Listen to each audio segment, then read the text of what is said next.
नाज़रीन, ये आप देख रहे थे कौमी असम्बली के इजलास में स्पीकर अयाज सादिक वज़ीर-ए-आज़म के इंतखाब का तरीक़ाकार बता रहे थे। उन्होंने कहा कि 5 घंटियाँ जो हैं 5 मिनट तक घंटियाँ बजाई जाएंगी और फिर अगले 5 मिनट तक इंतज़ार किया जाएगा और उसके बाद दरवाजे तमाम बंद कर दिए जाएंगे और फिर स्पीकर कौमी असम्बली दोनों उम्मीदवारों के नाम जो हैं वो अनाउंस करेंगे और फिर वोटर्स जो हैं वो स्पीकर की जानिब से बताए गए दाएं और बाएं जानिब के दरवाजे तक पास खड़े हो जाएंगे और वोट उसके बाद जो है वो अपने वोटर्स जो है वो वोट कास्ट करेंगे और उसके बाद जब वोट कास्ट कर चुके होंगे तो उसके बाद काउंटिंग का मरहला जो है वो शुरू होगा और काउंटिंग के बाद स्पीकर असम्बली जो है वो वज़ीर-ए-आज़म के नाम का ऐलान फाइनल करेंगे कि जिसने वोट ज़्यादा लिए होंगे वो वज़ीर-ए-आज़म पाकिस्तान बन जाएगा। जीतने वाले उम्मीदवार का नाम बताया जाएगा स्पीकर अयाज सादिक की जानिब से और कितने उन्होंने वोट हासिल किए हैं वो बताया जाएगा और जो रनर अप होंगे उनका भी नाम बताया जाएगा और उनके वोट भी बताए जाएंगे। इस वक्त तरीक़ाकार बता दिया गया है और कुछ ही देर में अब 5 मिनट जो है वो घंटियाँ बजाई जाएंगी और बाकायदा जो इसकी कार्रवाई है इजलास की वज़ीर-ए-आज़म के इंतखाब के लिए वो शुरू हो जाएगी। कौमी असम्बली का इजलास इस वक्त शुरू है और अरकान की जानिब से मुसलसल एहतजाज भी किया जा रहा है। बैनर्स उठाकर वो यहाँ पर तशरीफ़ फरमा है। सुन्नी इत्तेहाद काउंसिल के अरकान जो है वो स्पीकर डाइस के सामने बैठ गए हैं और एहतजाज कर रहे हैं। उन्होंने भी बैनर्स पकड़े हुए हैं और सुन्नी इत्तेहाद काउंसिल के अरकान स्पीकर डाइस के सामने बैठकर अब एहतजाज कर रहे हैं और शोर शराबा जो है वो सुनाई दे रहा है। इसके साथ साथ मुस्लिम लीग नून के जो अरकान हैं वो भी अपने कायद जो हैं उनके बैनर्स उठाकर इस वक्त असम्बली हॉल में मौजूद हैं और दोनों जानिब से एहतजाज भी किया जा रहा है। कुछ ही देर में वज़ीर-ए-आज़म के इंतखाब का जो बाकायदा वो कार्रवाई है वो शुरू हो जाएगी। 5 मिनट के लिए घंटियाँ बजाई जाएंगी, फिर उसके बाद 5 मिनट इंतज़ार किया जाएगा। हॉल के तमाम दरवाजे बंद कर दिए जाएंगे और स्पीकर कौमी असम्बली की जानिब से दोनों उम्मीदवारों के नाम जो है वो अनाउंस किए जाएंगे। और नाज़रीन, इस वक्त आप ये मनाज़िर देख सकते हैं। सुन्नी इत्तेहाद काउंसिल के जो अरकान हैं वो स्पीकर डाइस के सामने आकर बैठ चुके हैं और एहतजाज कर रहे हैं। इनके हाथों में प्ले कार्ड्स हैं और अपने कायद की तस्वीर वाले इन्होंने प्ले कार्ड्स उठाए हुए हैं और मुसलसल सुन्नी इत्तेहाद काउंसिल के अरकान की जानिब से एहतजाज किया जा रहा है। कौमी असम्बली का इजलास, ये बराह रास्त मनाजिर आप देख सकते हैं दुनिया न्यूज़ की स्क्रीन पर। इस वक्त जो सुन्नी इत्तेहाद काउंसिल के अरकान हैं वो स्पीकर डाइस का घेराव करके खड़े हो गए हैं, एहतजाज कर रहे हैं। हाथों में इन्होंने प्ले कार्ड्स उठाए हुए हैं और अपने कायद की जो तस्वीर वाले बैनर्स हैं वो भी इन्होंने पकड़े हुए हैं और इनकी जानिब से एहतजाज किया जा रहा है।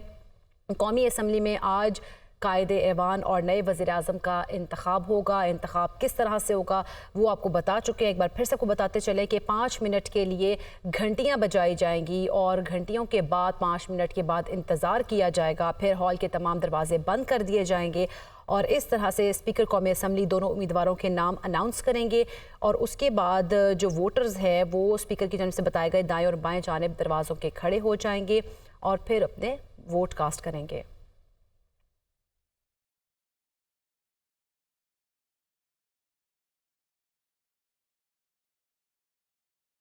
और नाज़रीन, ये इंतखाबी अमल भी शुरू हो चुका है। मनासिर आप देख सकते हैं। कौमी असम्बली के इजलास की आज कार्रवाई का बाकायदा आगाज़ हो गया है, इंतखाबी अमल भी शुरू हो गया है।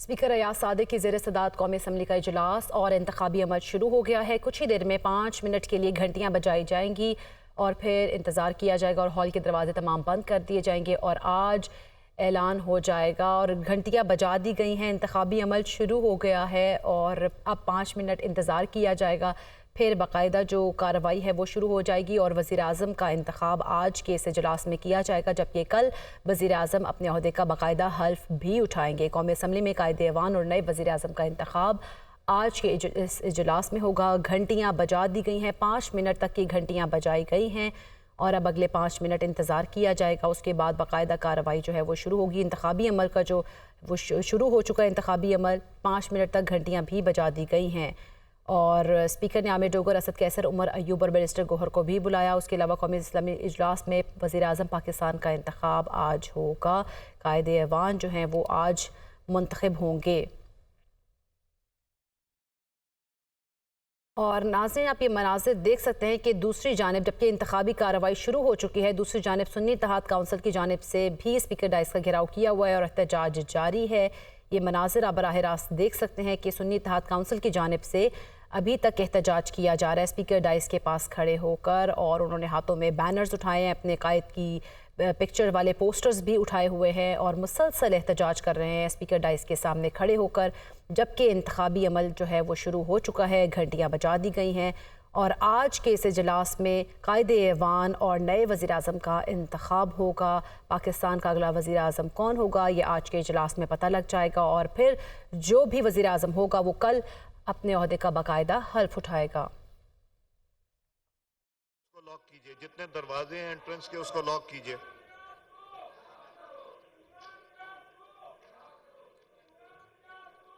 लॉक कीजिए जी।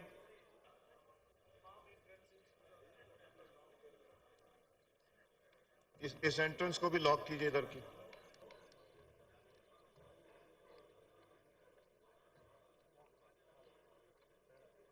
In pursuance of Rule 35 of Rules of the Procedure and Conduct of Business in the National Assembly 2007, I will read out the names of the candidates who filed nominations. नाज़रीन, कौमी असम्बली के आज होने वाले इजलास में नए कायदे ऐवान और मुल्क के नए वज़ीर-ए-आज़म का इंतखाब होगा और इसके लिए कौमी असम्बली की जो पार्लियामेंट हाउस में आमद तो उनकी जारी थी, इंतखाबी अमल जो है वो शुरू है। शहबाज शरीफ की अगर बात करें तो मुस्लिम लीग नून, पीपल्स पार्टी और इत्तेहादी जमातों के उम्मीदवार हैं जिन्हें 200 से ज़ायद उम्मीदवारों की हिमायत हासिल है, जबकि उनके मद्दे मुकाबिल सुन्नी इत्तेहाद काउंसिल के उमर अयूब खान हैं जिन्हें 91 अराकीन की हिमायत हासिल है और कायदे ऐवान मुंतखब होने के लिए 169 अराकीन की हिमायत लाजमी है। Who wish to vote in favor of Mia Shehbaz Sharif, they may proceed to the lobby on the right side designated as lobby A for recording their vote. Lobby A is on the right side. यहाँ पे record करने के लिए members kindly तशरीफ ले जाना शुरू कर दें. The honorable members who wish to vote in favor of Mr.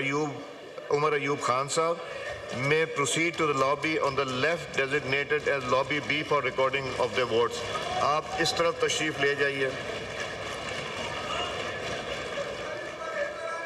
Ji please. जी जो लोग शहबाज शरीफ को वोट देना चाहते हैं, स्पीकर अयाज सादिक की जानिब से कहा जा रहा है कि वो लॉबी ए यानी कि उनके दाएं जानिब चले जाएं और जो लोग उमर अयूब साहब को वोट देना चाहते हैं वो लॉबी बी यानी कि स्पीकर जो है अयाज सादिक उनकी बाएं जानिब चले जाएं, बाएं जानिब उमर अयूब को वोट देने वाले चले जाएं, जबकि लॉबी ए में दाएं जानिब यानी कि शहबाज शरीफ को जिन्होंने वोट देना है वो दाएं जानिब जाएंगे और जिन्होंने उमर अयूब को वोट देना है वो बाएं जानिब स्पीकर के जाएंगे और इस तरह से फिर वज़ीर-ए-आज़म का इंतखाब होगा और आज के इस इजलास में पता लग जाएगा कि कौन होगा कायदे ऐवान, कौन होगा वज़ीर-ए-आज़म पाकिस्तान।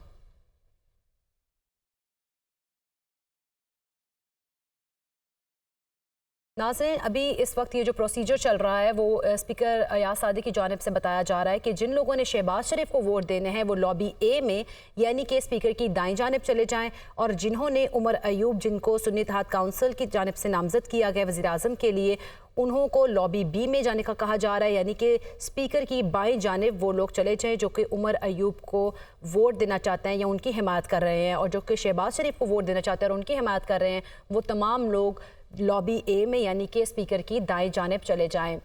अब देखना होगा कि दाएं जानिब कितने लोग जाएंगे और बाएं जानिब कितने लोग जाएंगे, फिर इनकी कोई जो काउंटिंग होगी वो की जाएगी। 169 का हदफ है जिसको पूरा करना है, लेकिन अगर शहबाज शरीफ की बात करें तो उन्हें मुस्लिम लीग नून की जानिब से, पीपल्स पार्टी और इत्तेहादी जमातों के उम्मीदवारों की जानिब से हिमायत हासिल है और उन्हें 200 उम्मीदवारों की हिमायत हासिल है, जबकि जो हदफ है वो 169 अराकीन का है। और अगर उमर अयूब की बात करें तो उन्हें सुन्नी इत्तेहाद काउंसिल की जानिब से तो हिमायत हासिल है लेकिन उन्हें 91 अराकीन की हिमायत हासिल है और कायदे ऐवान मुंतखब होने के लिए 169 अराकीन की हिमायत लाजमी है। और अगर देखा जाए तो शहबाज शरीफ को 200 उम्मीदवारों की हिमायत हासिल है और बज़ाहिर यही नज़र आ रहा है कि शहबाज शरीफ ही मुल्क के अगले वज़ीर-ए-आज़म होंगे, पाकिस्तान के अगले वज़ीर-ए-आज़म होंगे, क्योंकि उन्हें प्रोटोकॉल जो है प्राइम मिनिस्टर वाला अभी से प्रोवाइड कर दिया गया है। कौमी असम्बली के 24वें कायदे ऐवान का इंतखाब जो है वो भी जारी है। आप ये मनासिर भी देख सकते हैं दुनिया न्यूज़ की स्क्रीन पर इस वक्त। और जो लोग शहबाज शरीफ को वोट देना चाहते हैं वो स्पीकर की दाईं जानिब जो लॉबी ए है उसमें जाएंगे और जो उमर अयूब साहब को वोट करना चाहते हैं वो स्पीकर की बाईं जानिब जो लॉबी बी है वो उसमें जाएंगे। और ये सारा प्रोसीजर जो है वो आप देख रहे हैं कायदे ऐवान के लिए, अगले वज़ीर-ए-आज़म पाकिस्तान के लिए। और शहबाज शरीफ साहब की बात करें तो उन्हें वज़ीर-ए-आज़म वाला प्रोटोकॉल जो है वो भी प्रोवाइड कर दिया गया है और कौमी असम्बली के आज के इजलास में कायदे ऐवान और मुल्क के नए वज़ीर-ए-आज़म का इंतखाब होगा। 200 उम्मीदवारों की हिमायत हासिल है शहबाज शरीफ साहब को और उमर अयूब को 91 अरकान की हिमायत हासिल है। ये आप स्क्रीन पर आप देख सकते हैं नाज़रीन के वोटिंग का अमल जारी है। लॉबी ए में भी जा रहे हैं, लॉबी बी में भी जा रहे हैं। जिन्होंने शहबाज शरीफ को वोट करना है वो लॉबी ए में इस वक्त जा रहे हैं और ये इंतखाबी अमल जो है वो शुरू है और आप देख भी सकते हैं मनासिर कि कौमी असम्बली के नए कायदे ऐवान के इंतखाब के अमल का आगाज़ बाकायदा तौर पर हो चुका है। स्पीकर की दाईं जानिब शहबाज शरीफ को वोट देने वाले जा रहे हैं, जबकि स्पीकर की बाएं जानिब जो है लॉबी बी में उमर अयूब को वोट देने वाले अरकान जो हैं वो जाएंगे वहाँ पर। और फिर आज के इजलास में वज़ीर-ए-आज़म पाकिस्तान का इंतखाब हो जाएगा। बज़ाहिर वज़ीर-ए-आज़म शहबाज शरीफ बनते दिखाई दे रहे हैं। अगर बात करें शहबाज शरीफ की तो 1997 में पहली बार वज़ीर आला पंजाब मुंतखब हुए, फिर दूसरी बार 2018 में वज़ीर आला पंजाब मुंतखब हुए थे, जबकि तीसरी बार पंजाब के वज़ीर आला मुंतखब हुए 2013 में। शहबाज शरीफ जो है वो 2018 में कौमी असम्बली में अपोजिशन लीडर भी बने थे और साथ ही साथ अपोजिशन लीडर होते हुए ज़्यादा अरसा उन्होंने इस अपने टेन्योर में जेल में गुजारा था और अप्रैल 2022 में पहली बार पाकिस्तान के वज़ीर-ए-आज़म बने थे मियां मोहम्मद शहबाज शरीफ। उन्होंने 1985 में अमली सियासत का आगाज़ किया था। ये है उनका प्रोफाइल। 1988 में पंजाब असम्बली के वो रुकन मुंतखब हुए थे और मुमकिना तौर पर जो दिखाई दे रहा है वो यही है कि शहबाज शरीफ ही पाकिस्तान के अगले वज़ीर-ए-आज़म होंगे, क्योंकि उन्हें 200 उम्मीदवारों की हिमायत हासिल है और कायदे ऐवान मुंतखब होने के लिए 169 अरकान की हिमायत लाजमी है। उमर अयूब की बात करें तो सुन्नी इत्तेहाद काउंसिल की हिमायत उन्हें हासिल है और उन्हें 91 अरकान हैं जिन्हों की जानिब से उनको वोट किया जाएगा या वो उनकी हिमायत कर रहे हैं और वो लॉबी बी में उनके स्पीकर की बाएं जानिब जाएंगे। कौमी असम्बली के इजलास में वज़ीर-ए-आज़म के इंतखाब के लिए कार्रवाई जारी है और ये मनासिर आप देख सकते हैं। स्पीकर अयाज सादिक की ज़ेरे सदारत जो है वो आज का इजलास जारी है। 5 मिनट तक घंटियाँ बजाई गई हैं, ऐवान के दरवाजे बंद कर दिए गए हैं। शहबाज शरीफ के हक़ में वोट जो कास्ट कर रहे हैं वो अरकान दाईं जानिब लॉबी ए में जा रहे हैं, स्पीकर के जो दाईं जानिब लॉबी है, और उमर अयूब के हक़ में जो वोट डालना चाहते हैं वो लॉबी बी में यानी कि स्पीकर की बाएं जानिब जो जगह है मुंतखब वो वहाँ पे बनाई गई है वो वहाँ पर जा रहे हैं। और कौमी असम्बली का इजलास में वज़ीर-ए-आज़म के इंतखाब के लिए कार्रवाई जारी है। शहबाज शरीफ को 200 उम्मीदवारों की हिमायत हासिल है। पीपल्स पार्टी की उन्हें हिमायत हासिल है। इत्तेहादी जो दूसरी इत्तेहादी जमातें हैं उनकी इनको हिमायत हासिल है। अगर उनकी मद्दे मुकाबिल जो उमर अयूब हैं उन्हें सुन्नी इत्तेहाद काउंसिल की वो जानिब से हिमायत जो है वो हासिल है और 91 अरकान की हिमायत हासिल है। कायदे ऐवान मुंतखब होने के लिए 169 अरकान की हिमायत लाजमी है जो कि शहबाज शरीफ के पास ऑलरेडी मौजूद है। शहबाज शरीफ, उमर अयूब, असद कैसर, खुर्शीद शाह, ख्वाजा आसिफ, नवाज शरीफ, हमजा शहबाज और दीगर अरकान कौमी असम्बली इजलास में शिरकत के लिए पार्लियामेंट हाउस में ही मौजूद हैं। और इसके साथ साथ अगर हम बात करें तो इंतखाब से कबल ही वज़ीर-ए-आज़म की सिक्योरिटी भी फराहम कर दी गई है। मुस्लिम लीग नून के सदर शहबाज शरीफ को वज़ीर-ए-आज़म वाला प्रोटोकॉल दे दिया गया है और अभी ये जो कार्रवाई जारी है वज़ीर-ए-आज़म के इंतखाब के लिए मनासिर आप देख सकते हैं। वोट किया जा रहा है शहबाज शरीफ को भी और उमर अयूब साहब को भी। और शहबाज शरीफ को जो वोट करना चाहते हैं, जो उनके हक़ में है, जो उनकी हिमायत कर रहे हैं, वो स्पीकर की दाएं जानिब जो लॉबी ए है वो उसमें जाएंगे और जबकि उमर अयूब को वोट करने वाले लॉबी बी में यानी कि स्पीकर की जो बाईं जानिब लॉबी है वो उसमें जाएंगे और वो वोट करेंगे। फिर इसके बाद काउंटिंग होगी। जब ये सब दाईं और बाएं जानिब सेटल हो जाएंगे तो उसके बाद काउंटिंग का अमल होगा और काउंटिंग करने के बाद स्पीकर अयाज सादिक ऐलान करेंगे बाकायदा तौर पर वज़ीर-ए-आज़म पाकिस्तान का कि कौन है पाकिस्तान का अगला वज़ीर-ए-आज़म। ये कुछ ही देर में पता लग जाएगा और जो वज़ीर-ए-आज़म में मुंतखब होगा उनकी कल हल्फ बर्दारी होगी। वो अपने अहदे का कल बाकायदा तौर पर चार्ज संभालेंगे। कौमी असम्बली की कार्रवाई या बराह रास्त देख सकते हैं। इस वक्त वोटिंग का अमल जारी है और इंतखाबी अमल शुरू हो चुका हुआ है। 5 मिनट के लिए घंटियाँ भी बजाई गई और दरवाजे तमाम हॉल के बंद कर दिए गए और स्पीकर अयाज सादिक की ज़ेर सदारत या आज का इजलास जारी है। अभी हमें ज्वाइन किया यासर मलिक ने। यासर, आगाह कीजिएगा इस बारे में आप।